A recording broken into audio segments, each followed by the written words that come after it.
karya terpilih penyuluh pertanian Jawa Tengah. Yang pertama adalah karya panggung penyuluhan dari tim media penyuluh pertanian Kebumen.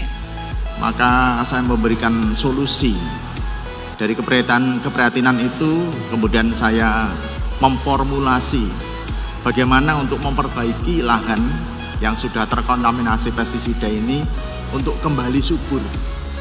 Tetapi untuk menyuburkan itu akan ada 3 cara. Ya, secara mekanis dengan mencangkul, dengan kemis, dengan menambah pupuk, dan ini yang cara ketiga, menyuburkan dengan secara biologis. Ini di sana ada petani yang memang tinggal ada di situ, hampir 99% warganya adalah petani. Kemudian saya sebagai penyuluh pertanian swadaya serta penyuluh ASN juga di situ. Jadi kita kolaborasi membuat satu kampung bersama masyarakat menjadi tempat edukasi. Kira-kira sejarah masa depan adalah apa yang kita buat saat ini. Berjalanlah, melangkah, berlarilah, torehkan tapak-tapak perjalanan. Tetap semangat penyuluh pertanian Indonesia, karena penyuluh hebat, pertanian kuat. Selamat datang di panggung penyuluhan Siniar Penyuluh Pertanian Kebumen. Sahabat Tani, hari ini adalah hari yang sangat spesial karena kita sebagai tim panggung penyuluhan ditugasi oleh Dinas Pertanian dan Perkebunan Provinsi Jawa Tengah untuk unjuk karya penyuluh pertanian. Dan sudah ada 3 karya terpilih penyuluh pertanian Jawa Tengah. Yang pertama adalah karya panggung penyuluhan dari tim media penyuluh pertanian Kebumen. Yang kedua adalah Bapak FX Heri Priyono. Beliau penyuluh pertanian Kabupaten Brebes. Dan karyanya adalah bioremediasi. Yang ketiga, Bapak Amrullah. Beliau adalah penyuluh pertanian swadaya dari Kabupaten Banjarnegara. Karyanya adalah Kampung Gagot. Baiklah sahabat tani, nanti kita akan perkenalkan satu persatu untuk karya terpilih dari penyuluh pertanian. Dan dimulai dari yang pertama adalah tim dari panggung penyuluhan. Kami, tim media penyuluh pertanian Kebumen, kami ada 8 orang yang anggotanya. Yang pertama saya akan perkenalkan untuk ketua yang kita percayakan sebagai koordinator teman-teman kami. Yang pertama adalah Bapak Nur Hadi Mustafa. Beliau adalah penyuluh pertanian ASN P3K yang saat ini bertugas di BPP Alian, dan beliau dipercayakan sebagai koordinator tim karena kebetulan beliau juga yang paling sepuh. Bukan begitu ya Mas Surhadi, mohon maaf ya.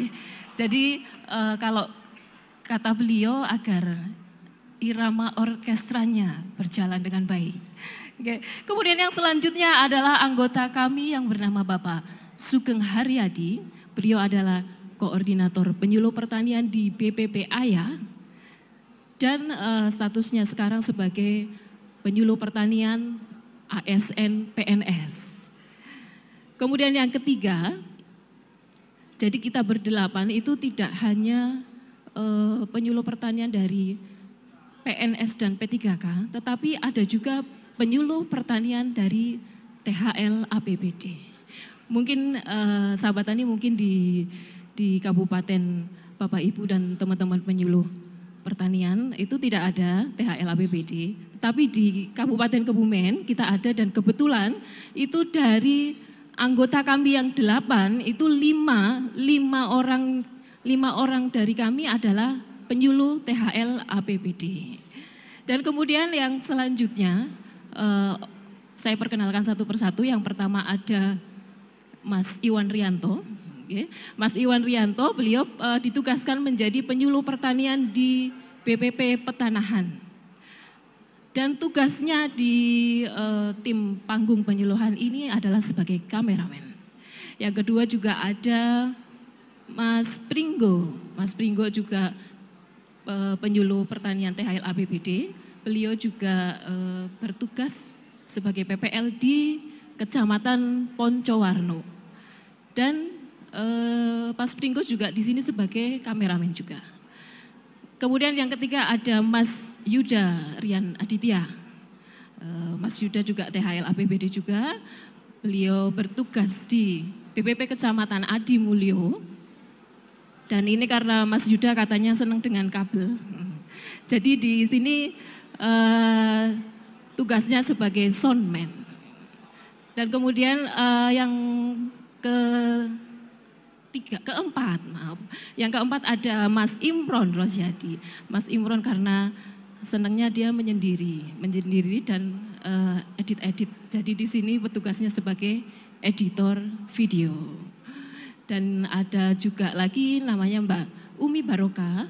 Beliau adalah penyuluh pertanian di BPP Sruweng. Beliau bertugas sebagai penulis skrip. Dan sahabat Tani, saya tadi lupa menjelaskan untuk tugasnya dari Mas Sugeng Haryadi. Mas Sugeng Haryadi itu yang tadi koordinator BPP Ayah, itu tugasnya sebagai editor audio dan bagian publikasi. Dan kemudian yang terakhir, yang ke-8 adalah saya sendiri. Saya adalah penyuluh pertanian ASN PNS yang saat ini ditugaskan di BPP Alian. Dan di sini saya bertugas sebagai host. Baiklah sahabat Tani, pada kesempatan kali ini dalam acara Temu Pembinaan dan Evaluasi Kinerja Penyuluh Pertanian Provinsi Jawa Tengah tahun 2022, saya akan memperkenalkan dua pengunjuk karya yang sudah ada di samping saya. Yang pertama tadi ada Bapak Heri ya. Selamat siang Pak Heri. Selamat siang. Jadi kita podcast lagi nih Pak Heri. Ya sahabat Tani, juga salah satunya ada juga Bapak Amrullah, tapi lebih sering disapa Kang Arul, begitu ya? Ya. Selamat siang Kang Arul. Selamat siang. Selamat siang ya, sehat nggih? Semoga dalam keadaan selalu sehat. Dan sahabat Tani, sebelumnya saya juga akan perlu kami sampaikan bahwa panggung penyuluhan, apa sih itu panggung penyuluhan? Ya sahabat Tani, jadi panggung penyuluhan itu adalah termasuk karya kami dari penyuluh pertanian Kabupaten Kebumen sebagai inovasi untuk menghadapi era digitalisasi penyuluhan pertanian. Dan panggung penyuluhan ini berkonsep wawancara dengan narasumber. Wawancara langsung dengan narasumber, dan narasumber kami itu bisa dari penyuluh pertanian, bisa juga dari petani, pelaku utamanya, pelaku usahanya, atau bahkan pejabat-pejabat pemerintah kita. Nah, untuk materinya tentu saja di seputar dunia pertanian. Dan panggung penyuluhan ini merupakan salah satu karya dari kami, tim media penyuluh pertanian Kebumen. Kemudian panggung penyuluhan ini kami tayangkan setiap hari Jumat pagi jam 5 pagi. Ingat sahabat Tani, setiap hari Jumat jam 5 pagi maka panggung penyuluhan siap tayang dengan materi-materi yang tentunya menarik. Dan mudah-mudahan bisa menginspirasi sahabat Tani semua.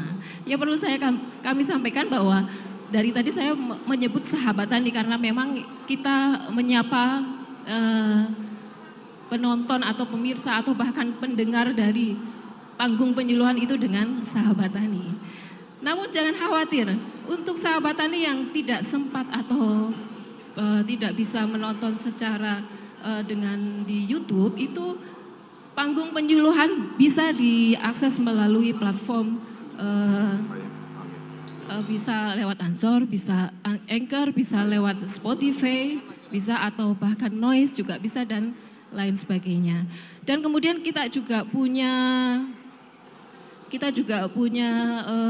media sosial yang dalam hal ini ditugaskan ke beliau Bapak Sugeng yang bagian publikasi, media sosial kita dengan nama akun yang sama, Penyuluh Pertanian Kebumen, baik di YouTube, Facebook, Instagram, bahkan Twitter juga nama yang sama. Jadi sahabat tani jangan lupa nanti kalau misalkan buka HP-nya, kemudian ketik Penyuluh Pertanian Kebumen di YouTube, buka dan jangan lupa subscribe. Oke sahabat tani, kita langsung saja podcast. Jadi kita di sini itu konsepnya seperti podcast dengan 2 narasumber ini. Nanti kita biar teman-teman penyuluh pertanian se-Jawa Tengah ini bisa menyaksikan secara langsung gimana sih prosesnya kita produksi podcast. Bahkan dengan alat-alat yang sangat sederhana. Sahabat tani, jangan dibayangkan kita setiap kali melakukan produksi podcast ini dengan peralatan selengkap ini. Tidak sahabat tani. Kita hanya mengandalkan alat-alat sederhana. Bahkan tim kita tidak pernah selalu full tim. Kadang saya hanya berdua sama teman mungkin kameramen atau mungkin editor, itu bisa jadi sahabat tani.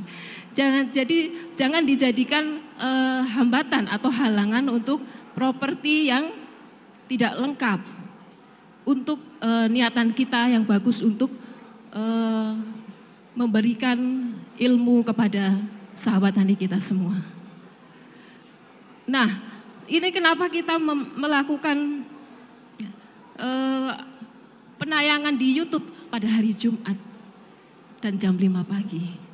Karena kita ingin bersedekah, walaupun tidak bisa bersedekah dengan materi, kita juga bisa bersedekah melalui ilmu.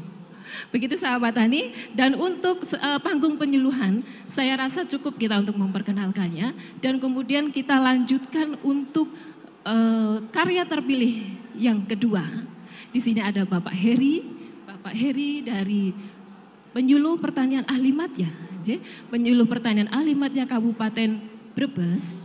Monggo kalau mau memperkenalkan diri dan menyapa sahabat tani dan teman-teman penyuluh kita yang ada di sini. Silakan. Sahabat tani yang kami banggakan dan rekan-rekan penyuluh seantero Nusantara. Salam kenal, saya F.E. Heri Priyono dari Penyuluh Pertanian Brebes. Saya sebenarnya belum lama jadi penyuluh ini, baru mulai tahun 1984. Ya. Jadi saya harapkan teman-teman tetap semangat, terlebih dalam membina dan mendampingi teman-teman sahabat tani semua. Salam kenal, assalamualaikum, berkah dalam. Baiklah Pak Heri, kemudian yang kedua di sini ada Kang Arul. Saya sapa dengan Kang Arul saja. Kang Arul adalah penyuluh pertanian swadaya dari Kabupaten Banjarnegara dan beliau itu adalah sebagai PM4S juga ya, di PM4S di Kabupaten Banjarnegara, dan karyanya beliau akan menunjukkan kampung atau agrowisata Kampung Gagot. Mungkin memperkenalkan diri dulu dan menyapa teman-teman penyuluh pertanian yang ada di sini. Silakan. Ya, perkenalkan ini sebelumnya Assalamualaikum warahmatullahi wabarakatuh.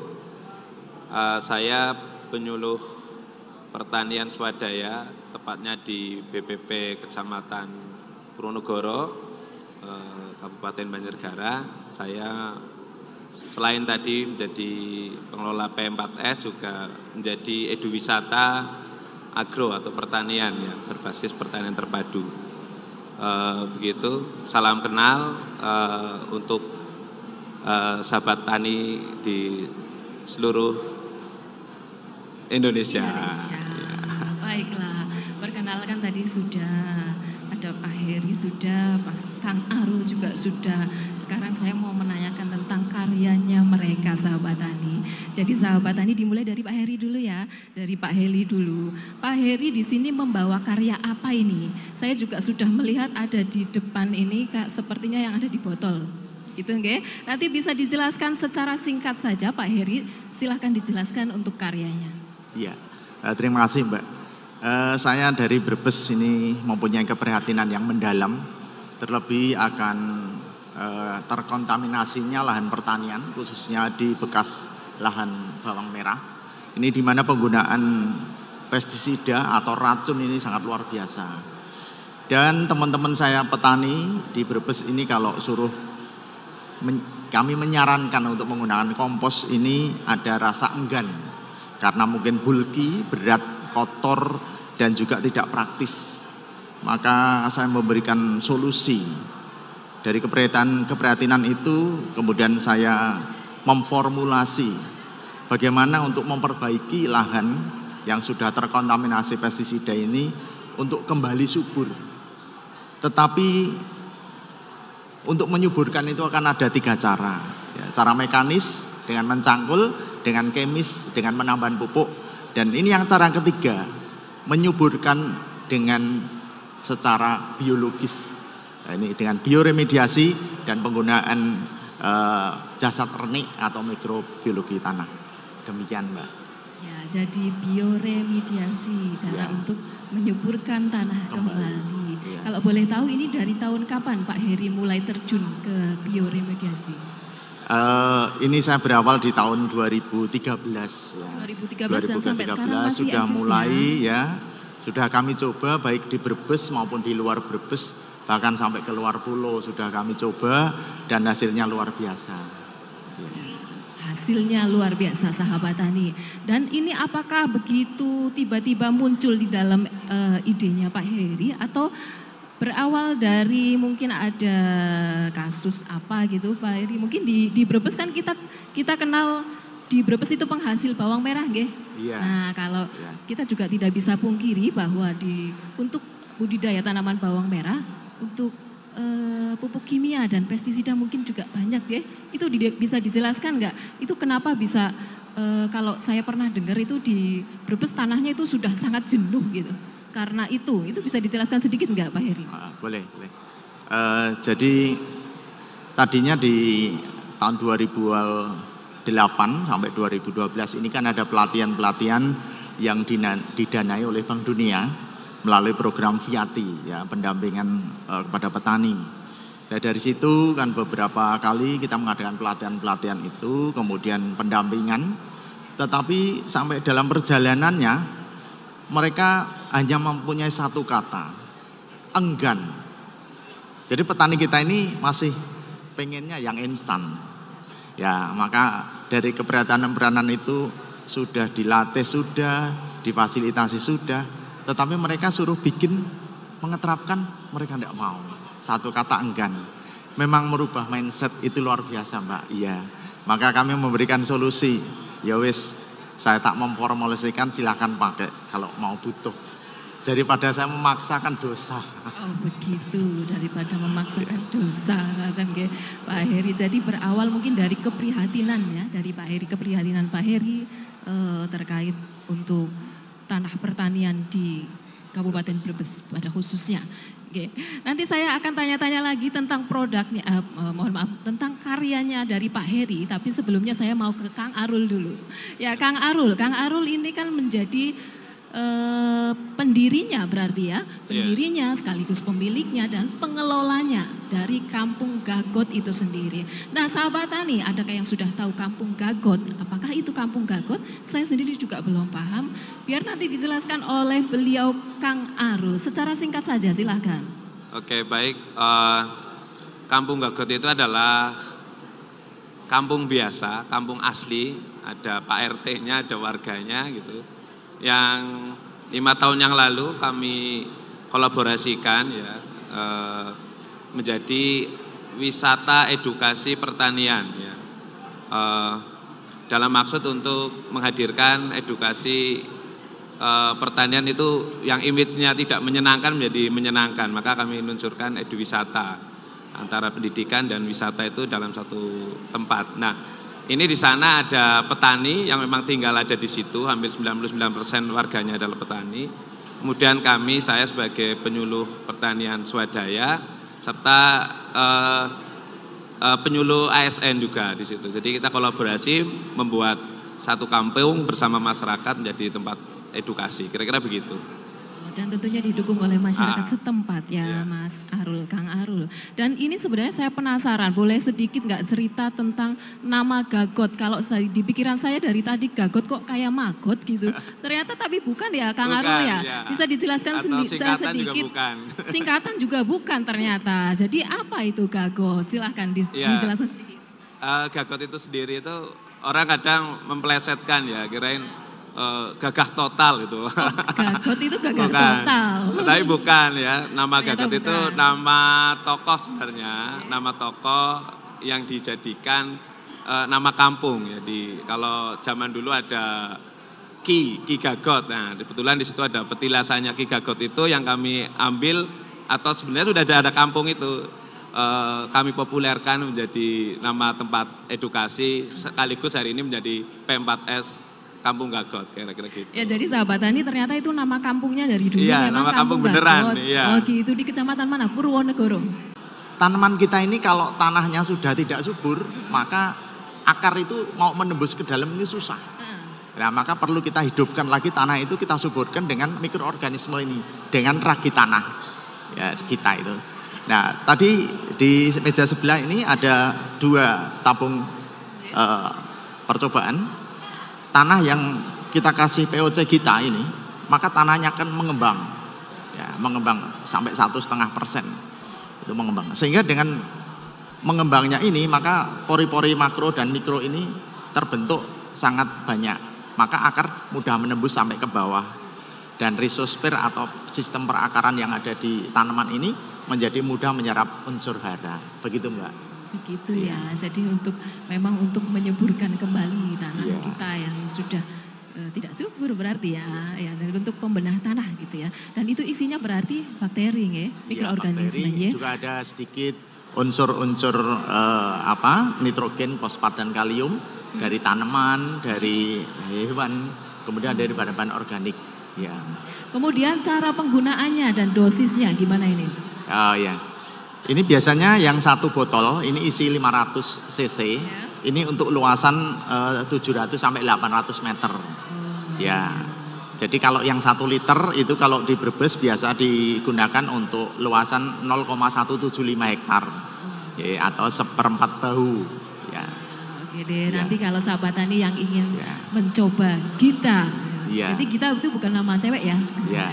Gita adalah ragi tanah. Ragi tanah. Ya. Ragi tanah, bukan ragi Ya. tempe, bukan ragi singkong, tapi Ya. ragi tanah. Ragi Gita. tanah. Nanti kalau sahabat tani ada yang menginginkan untuk mencoba itu bisa menghubungi Pak Heri, Ya. gitu. Nanti dicantumkan kontak personnya.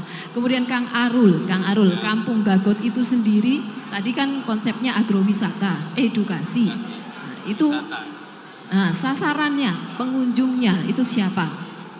Iya, ini sebenarnya kan tempat, jadi kalau bicara pertanian, regenerasi ya, khususnya regenerasi petani itu kan hampir hari ini kan sangat lambat, bahkan bisa-bisa nggak terjadi nih. Nah, tapi yang jelas regenerasi itu tidak bisa tiba-tiba anak muda. Nah, makanya kami membuat regenerasi itu dari anak-anak ya. Jadi pendekatan yang kami lakukan adalah edukasi dari anak-anak, kemudian remaja, kemudian tua ya. Kemudian juga termasuk produk yang kami miliki di Kampung Gagot juga menyasar 3 tadi. Kalau anak-anak namanya petani ceria. Ya. Kalau yang muda petani keren. Ya. Kalau yang sepuh petani sejahtera. Ya, ini yang kami hadirkan di Kampung Gagot itu. Pas sepuh tinggal sejahteranya. Iya, gitu. Jadi Kang Arul ini lebih menyiapkan generasi-generasi untuk petani kita. Iya, gitu. betul. Jadi pendidikan atau edukasi pertanian itu dimulai sejak dini. Ini betul. Di Kampung Gagot itu Di Kampung tadi. Gagot itu. Nah, ini menyiapkan untuk regenerasi petani. Betul. Oke. Dan sekarang juga sepertinya sudah mulai untuk petani-petani milenial. Iya, karena sebenarnya petani itu kadang juga anak petani juga tidak pernah dikenalkan dengan, ini fakta saya selama 5 tahun ya. Jadi ternyata anak petani juga nggak pernah dikenalkan dengan dunia pertanian oleh orang tuanya kayak gitu. Jadi dikenalkan oleh Mas Arul gitu ya? Kita coba hadir, kekosongan itu kami hadir. Oh gitu. Jadi tujuannya sangat mulia sekali sahabat Tani. Dan Pak Heri, kalau Pak Heri itu sebagai penyuluh yang sudah senior ya. Pak Heri itu sudah berapa tahun lagi purna ini Pak? Sebagai penyuluh senior yang mungkin saja sudah mau purna aja itu, tapi saya kira masih lama ini. Jadi Pak Heri sebagai penyuluh yang sudah senior, yang sudah banyak malang melintang di dunia penyuluhan pertanian, ini tanggapan Pak Heri sendiri terhadap dunia pertanian kita sampai saat ini gimana ini Pak? Ya, saya sangat prihatin karena petani kita yang ada sekarang ini adalah sudah sepuh, maka perlu regenerasi. Tadi sampaikan bahwa anak petani jarang yang mau jadi petani. Ya, ini juga kami prihatin juga. Anak penyuluh juga tidak ada yang jadi penyuluh. Ya, artinya regenerasi baik petani maupun penyuluh ini harus kita lakukan. Nah, kemudian mungkin untuk teman-teman penyuluh yang mendampingi para sahabat tani ini harus melakukan S3. Bukan sekolah, tapi siap selalu sinau. Ya. Siap selalu sinau. Artinya apa? Kita harus selalu mengupdate diri. Jangan sampai petaninya sudah tahu dulu, penyuluhnya tidak tahu. Maka harus selalu ngupdate data, ngupdate berita. Kemudian harus selalu mengupgrade. Ya. Jangan sampai yang sepuh ini kon garap RDKK orang ngerti komputer, orang ngerti laptop. Harus belajar. Ya. Kemudian yang berikutnya ini harus satu falsafah Jawa. Manjing ajur ajir, Mbak. Manjing ajur ajir. Anjun ajin. Ya, artinya kita bisa masuk membaur kepada para petani, ya. Tahu pekerjaan tiap harinya, tahu keluarganya, kenal kegiatan hariannya, kemudian bisa diterima di tengah masyarakat. Jangan sampai penyuluh ini ketika datang di depan teman-teman sahabat tani menjadi sesuatu yang jelei, tetapi ngangeni. Ya, kalau bisa penyuluh ini datang ngangeni, maka itu bisa diterima. Iya. Jadi untuk menghadapi era digitalisasi penyuluhan pertanian ini juga sebagai seorang penyuluh pertanian itu harus bisa S3 gitu ya. S3. Jadi S3 itu adalah selalu siap sinau. Jadi sahabat tani, sinau itu adalah bahasa Jawanya dari belajar. Oke Kang Arul, sedikit Kang Arul sebagai tokoh petani muda juga ya ini kalau menurut saya. Ini untuk regenerasi petani, tanggapan Kak Arul sendiri itu apa? Iya, pertama tadi tentang regenerasi petani harus dimulai dari sedini mungkin, pertama itu. Yang kedua tentang petani muda ini perlu ada pendekatan khusus ya untuk regenerasi petani muda. Jadi nggak mungkin untuk melakukan perubahan pada produktivitas meningkat, pertanian ini meningkat itu. Selama ini yang banyak pendekatannya adalah pendekatan teknis. Sementara untuk yang jarang disentuh itu adalah perubahan mindsetnya. Nah kami sebenarnya punya keinginan perubahan itu dari pola pikirnya dulu ya, baik anak mudanya maupun petani tuanya, sehingga pertanian ini benar-benar menjadi yang sangat menarik gitu untuk generasi selanjutnya. Dan harapannya memang pertanian itu tidak identik hanya dengan produksi, nanam, melihara dan sebagainya, juga ada olahan dan pemasaran. Dan salah satu bentuk pemasaran pasti anak muda lebih mencintai salah satunya itu. Oke, jadi gitu. Yang penting merubah mindsetnya dulu Bang. Iya betul kalau kami jadi gitu. Jadi kalau tak kenal maka tak sayang. Iya gitu. Kenalan dulu maka lah. Kita harus merubah dulu agar generasi petani kita supaya mencintai pertanian dulu, gitu ya. Dan ini untuk pertanyaan terakhir, Pak Heri, adakah closing statement dari Pak Heri? Silakan. Ya, harapannya semoga apa yang disampaikan oleh para penyuluh ini bermanfaat untuk petani, terlebih untuk dapat meningkatkan kesejahteraan. Tapi jangan lupa kita harus tetap ramah tidak hanya dengan tetangga tetapi ramah dengan lingkungan, termasuk dengan tanaman, dengan mikroorganisme yang hidup di tanah untuk kesuburan lahan di masa depan. Terima kasih Konco Tani. Ya, begitu. Jadi kita harus selalu ramah, tidak hanya dengan orang, tapi dengan lingkungan juga ramah. Kemudian untuk Kang Arul, closing statement-nya ini apa nih? Iya, pertama selama tinggal di bumi ya belajar bertani gitu. Jadi hilangkan persepsi lama tentang dunia pertanian, kumuh dan lain sebagainya, bahwa pertanian itu keren. Terima kasih. Karena pertanian itu juga menyenangkan ternyata, bukan begitu ya. Sahabat tani, ini katanya waktunya sudah mulai mengulur-ngulur gitu ya, sudah mulai lama. Kalau begitu kita tutup aja kali ya. Dan ini dari tim media Penyuluh Pertanian Kebumen ada closing statement sedikit sahabat tani. Jangan pernah berhenti bermimpi, jangan pernah berhenti berkreasi, agar dunia mengerti akan arti sebuah diri. Sejarah masa depan adalah apa yang kita buat saat ini. Berjalanlah, melangkah, berlarilah, torehkan tapak-tapak perjalanan. Tetap semangat penyuluh pertanian Indonesia, karena penyuluh hebat, pertanian kuat. Sahabat tani, petani Indonesia berjaya, sejahtera dan bahagia. Penyuluh pertanian Kebumen aktif, kreatif, inovatif. Saya Yuni Mercy, terima kasih dan sampai jumpa.